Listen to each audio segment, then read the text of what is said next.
Hi, my name is Hoang, and I'm a software engineer at PiKNiK, but at ESPA, I also function as a system administrator. And today I'll be going over Module 3F, Initializing Storage Providers Node. So first, before we get into that, I just want to mention the ULimit. So what is the ULimit? The ULimit is a command that allows you to allocate or restrict the amount of resources available to a process. Now, the Lotus process, both the daemon and the market node, and the miner are all very intensive processes that will utilize as many resources as you're able to give it. So it's important to allocate as much as possible, as it is a 24/7 process. At the bottom, I give an example of how to run a command in the terminal, ulimit-n, and then the number 1,024,000.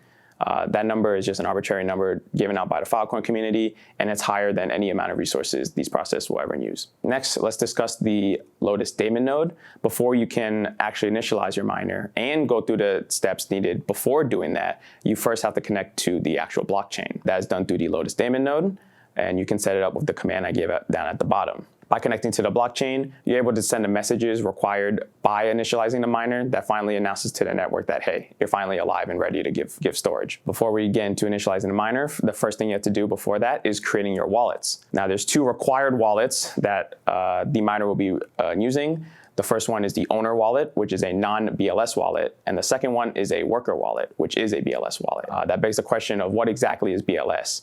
In simple terms, the BLS is just a cryptographic signature that is provided to these wallets to ensure authorization when using them. For the owner wallet, that's just a central location for all of your fill. This fill won't need to be used, and it's also where fill from the miner goes when you withdraw from it. So yes, miner will have its own wallet separate from the owner wallet. The other required one being the worker wallet. This one is the one that holds fill that is required by your workers during the sealing process. During their sealing, once they're done, they'll have to submit a message to the blockchain announcing that they have finished, and each message will have a gas feed that will pull from this wallet exactly. That is, however, unless you create the other three wallets that are recommended by PiKNiK.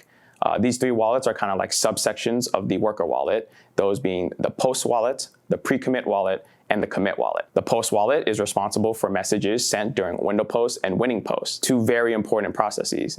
If you recall, the winning post is how you win your block rewards, and the window post is how you keep your power and make sure you don't slash and lose your fill. As such, this wallet should always have fill in it, even though the post messages do not cost very much. You should always ensure that there is a good amount of fill in here to ensure your messages reach the blockchain. Next is the pre-commit wallet. The pre-commit wallet will be handled by the PC1 workers and the PC2 workers, and those are to send your pre-commit messages. And lastly, you have the commit wallet used by the C2 to send the messages that it requires during the commit process. Three of these wallets will be BLS wallets, similar to the worker wallet, and the pre-commit wallet and the commit wallet are only needed when actively sealing sectors, otherwise they don't need fill in them at all. Okay, so now that we've discussed the wallet, we can finally get into the actual initialization of your miner. Just kidding, there's one more parameter, and that's the sector size of your sectors that your miner will be handling. Once decided on initialization, the sector size cannot be changed unless you want to spin up a completely new miner node. So we've gone ahead and created a chart here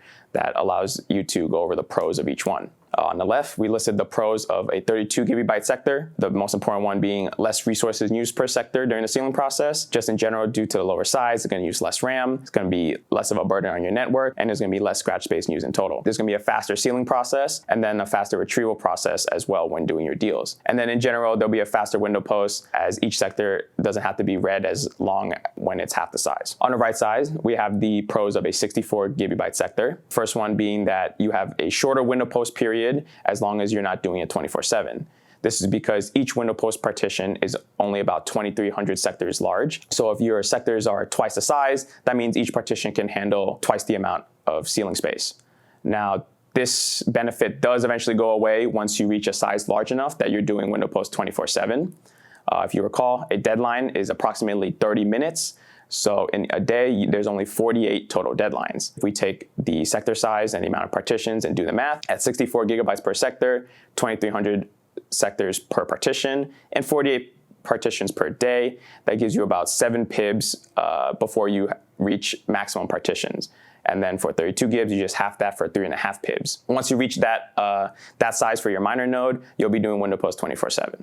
Next, for the pros of 64 gigs, there's going to be lower total messages sent when you're sealing. This is just because since the sector sizes are doubled, you have to send half as many messages to get the same amount of power. However, there's a new feature known as message batching where you can send multiple messages at once and only pay the gas fee once. So that has also lessened this advantage. And then lastly, more data can be stored in each sector, so you don't have to split up large files as much. For example, let's say you get a deal from a customer that is exactly 128 gigabytes in size. With a 64 gigabyte sector size, you only have to split it up into 2 files, and with the 32, you have to split it up into 4 files. Now that we've gone over the last parameter, we can finally get into the actual initialization. So by now, hopefully you've created your owner wallet with the non-BLS address, you've created your worker wallet with the BLS address, and hopefully you've created the 3 recommended wallets that were discussed earlier. You've also decided on your sector size, so you can go ahead and run the initialization command with an example that I gave at the bottom with the parameters owner, the worker, and the sector size.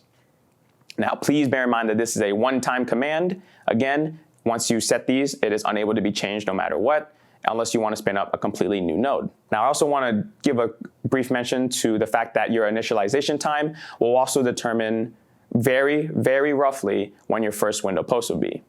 Now, the goal is that you're going to grow large enough that you'll be doing window posts 24/7, so it doesn't matter that much. However, it'll be kind of important in the beginning when you want to monitor your window posts, and hopefully you won't have to wake up at 3 to 4 a.m. just to watch it. So now that we've created and initialized the miner, I just want to go over the fact that there are Lotus configurations that you'll need to configure. Here I gave a chart that just has a brief list of the available configs, such as the API settings, ceiling settings, etc., etc. A full non-exhaustive list can be found on the internship documents. However, even those do not go over every single one. So now that we finally initialized, just want to do a brief recap on how to start your miner. So first, you'll want to set the ULimit for your Lotus daemon screen. If you remember, the ULimit was the amount of resources available to it. It also needs as much as possible. You can go ahead and start your Lotus daemon and begin your sync to the chain.